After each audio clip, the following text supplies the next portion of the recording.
स्थैर्य, फलटणकरांचं हक्काचं व्यासपीठ। दादा, आपण मुलीच्या शिक्षणाचा मोफत शिक्षण करण्याचा चांगला निर्णय घेतलाय। त्यामध्ये आता काय झालंय, काही कॉलेज 2017 साली माननीय देवेंद्रजींनी मुलांना निम्मी फी प्रतिपूर्ती 8 लाखापेक्षा आईवडिलांचं उत्पन्न कमी पाहिजे आणि मुलींना आर्ट्स, सायन्स, कॉमर्स सारख्या परंपरागत कोर्सेसची 100% फी माफ 17लाच केली। पण आर्ट्स, सायन्स, कॉमर्सची फी 600, 800, 1000, 1200 असते। त्यामुळे हवी होती 100% फी माफी मुलींची पॉलिटेक्निक, इंजिनिअरिंग, मेडिकलची। त्याच्या फिया 40,000, 80,000, 2 लाख अशा असतात। तो बरेच दिवस विषय पेंडिंग होता, मध्ये सरकार गेलं होतं। सरकार आल्यानंतर मात्र एक घटना घडली की एकनाथजींना एक परभणी जिल्ह्यातल्या मुलीने आत्महत्या केल्यानंतरची शेवटची चिठ्ठी मिळाली। त्यात तिने लिहिलं होतं की व सरकार माझी निम्मी फी भरते, त्याबद्दल धन्यवाद, पण उरलेली निम्मी फी भरायला आईवडिलांकडे पैसे नसल्यामुळे गेले 4 दिवस 4 वेळा मला बाहेर काढलं आणि त्या अपमानाने मी आत्महत्या केली। रात्री 2 वाजता मला एकनाथजींचा फोन आला की उद्याच्या उद्या फाईल मूव्ह कर। त्यामुळे मी ती फाईल मूव्ह केली आणि त्यांच्या वाढदिवसादिवशी एकनाथजींच्या ती स्कीम घोषित केली।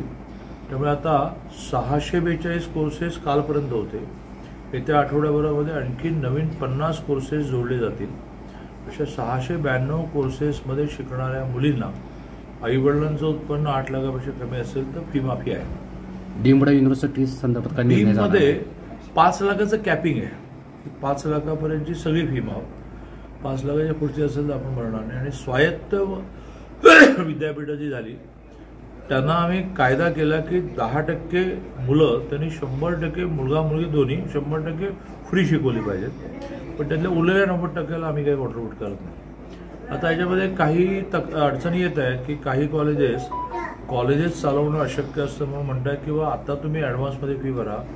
हे खरंच आहे की जे ॲडव्हान्स भरतात त्यांच्या अकाउंटला त्या मुलींच्या सप्टेंबर-ऑक्टोबरमध्ये RTGS येते, पण आम्ही संस्था चालकांना असं म्हटलं की अरे त्या मुलींकडे पैसे भरायला नाही आहेत म्हणून ती स्कीम आली, तुम्हीच त्यांचं विदाऊट फी ॲडमिशन केलं पाहिजे आणि आम्ही तुम्हाला सप्टेंबरला देतो। मग SNDT सारख्या मोठ्या कॉलेजेसने असं म्हटलं की आमचं सगळं मुलींचंच आहे, 62,000 मुलींचं, तुम्ही जर 100% फी घेऊन म्हटलं तर आम्हाला 1 रुपयाही कॉलेज चालवायला मिळणार नाही। अशानं आता बँक लोनची व्यवस्था पण करून दिली की त्यांनी काही नवीन घाणवट न टाकता गव्हर्नमेंटच्या गॅरंटीवर त्यांना लोन मिळणार। फक्त आम्ही पाठवलेली स्कॉलरशिप त्या अकाउंटला जाणार, म्हणजे लोन ऑफ होईल आणि 2-3 महिने जे पैसे वापराल त्याचं व्याज संस्थांनी भरायचं। तेही भविष्यामध्ये जसं जसं महाराष्ट्राची आर्थिक स्थिती बरी होते पुढच्या वर्षी व्याज सुद्धा सरकारने भरण्याचा निर्णय करू, पण मुलींकडून फी त्यांनी घ्यायची नाही। ती मुलगी म्हणाली की बा मला सप्टेंबरमध्ये माझ्या अकाउंटला येणार आहे, माझ्या आईबापांना काही कमी नाही, मी भरते बागवलं, पण विदाऊट रुपी। हां, तर त्याच्यामध्ये पुन्हा आणखीन फरक असा आहे की ट्युशन फी माफ केली आपण, कॉलेजची काही अदर फी असते, जिमखाना फी आणि डेव्हलपमेंट आहे, तर ती आपण माफ नाही केली आणि ती माफ करणं हे आता तरी शक्य नाही, कारण ती मग एकदा कॉलेज वाईज ठरवून द्यायला लागेल। काही कॉलेजेस मग ती मॅगझिनच्या नावाने 200 घेते, गॅदरिंगच्या नावाने 1000 घेते। विद्यापीठांना पण आग्रह झाला की एकदा सगळ्या कॉलेजेसना म्हणा की याची सुद्धा एक नॉर्म्स ठरवूया, भविष्यात त्याचा विचार करता येईल। पण आता ती भरायला लावली आणि ही माफ केली तरी मुली आरडाओरडा असं करतात की आमच्याकडून फी घेतात, तर ती फी घेत नाही आहे। ट्युशन फी माफच आहे, अदर फी अजूनही आपण माफ केलेली नाही आहे, भविष्यात ती पण। फलटण विधानसभा भाजपला डोनर नाही, आता राजकीय प्रश्न आहे। मी आता इथं का आलो ते सांगतो। रुपालीचं आडनाव पण माहीत नाही मला, मॅडम या की आपण। रुपाली पवार नावाची मुंबईची एक महिला, तिने हिलिंग ट्रीटमेंट जी असते, जी शरीराच्या आतल्या स्नायूंना व्यायाम देते, त्याचा एक 3 महिन्याचा 6 महिन्याचा MCVC म्हणजे व्होकेशनल कोर्सेसचा कोर्स केला आणि त्यातून ती अनेकांना घरी जाऊन ट्रीटमेंट द्यायला लागली। तिचे गुरु जे आहेत ते माझ्याशी जास्त कनेक्ट आहेत, जे एक काळ नवाकाळचे उपसंपादक, म्हणजे त्या काळाचे जे अग्रलेख नवाकाळचे गाजायचे ते बहुतांश नगरसेवकांनी लिहिलेले असतात। नगरसेवकांची स्वतःची 25 पुस्तकं आहेत, तर ते मला कनेक्ट झाले ट्रीटमेंटला आणि त्यांनी असं म्हटलं की मला 5000 मुलांना ही विद्या शिकवायची आहे मृत्यूपूर्वी आणि त्यातल्या बऱ्याच जणांना सेंटर्स ओपन करून द्यायचे, तर त्यांचं चालू आहे। 5000 झाली की नाही माहिती, पण खूप मुलांना ते शिकवत आहेत। त्यातली 2 सेंटर मी उभी करण्यात यशस्वी झालो, एक कोल्हापूरला सुरू होऊन 2 वर्ष झालं. आणि इथे मात्र ह्या रुपाली पवार येऊन राहिल्या 5 वर्षापूर्वी. सुरुवातीला मी आग्रह करतो की भाड्याच्या घरात चालवा, नीट चालू दे, मग बघू. 5 वर्षात त्यांनी खूप ह्या भागातले पेशंट ट्रीट केले. प्रामुख्याने पॅरालिसिस झाला, ॲक्सिडेंट झाला, पार्किन्सन झाला, तर त्यालाही ट्रीटमेंट खूप चांगली आहे. अनेकांना खूप भाड्याच्या घरात रश असतो.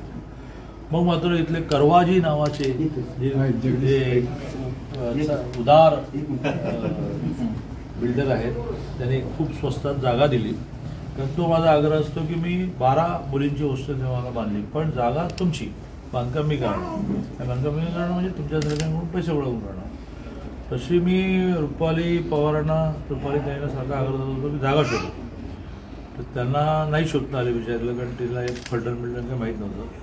पण अचानक करवाजी मला कुठून सापडले माहीत आहे, पण सापडले. आणि त्याने मला खूप स्वस्तात जागाही देऊ केली.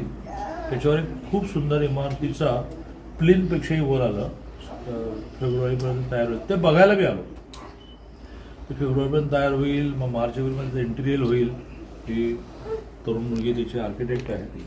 आणि मग मात्र थोडं रेसिडेन्शियल पण ते होईल.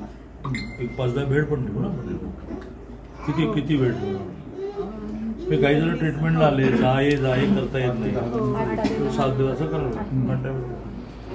तर अशा एका चांगल्या कामाला कार्यक्रम माझा दहीवडील आहे. एका तरुणाने शेतकऱ्यांच्या खताचा एक चांगला ब्रँड डेव्हलप केला, इतका चांगला डेव्हलप केला की त्याचं ब्लॅक चालतं. तर त्याचा एक नवीन खताचा कारखाना सुरू होतो आहे, त्याच्या उजळणारी चालू आहे. वाटेत फलटणला थांबून जरा बघू म्हणून मी थांबलो. मग करवाजीने इतकं चांगलं सामाजिक काम केल्यामुळे त्यांच्या घरी पण भेट द्यायची होती. चला आता करवाजींच्या घरचा फोटो काढला. आपल्या परिसरातील ताज्या आणि महत्त्वाच्या बातम्या पाहण्यासाठी स्थैर्य न्यूज चॅनलला यूट्यूबवर सबस्क्राईब करा आणि बेल आयकॉन प्रेस करा.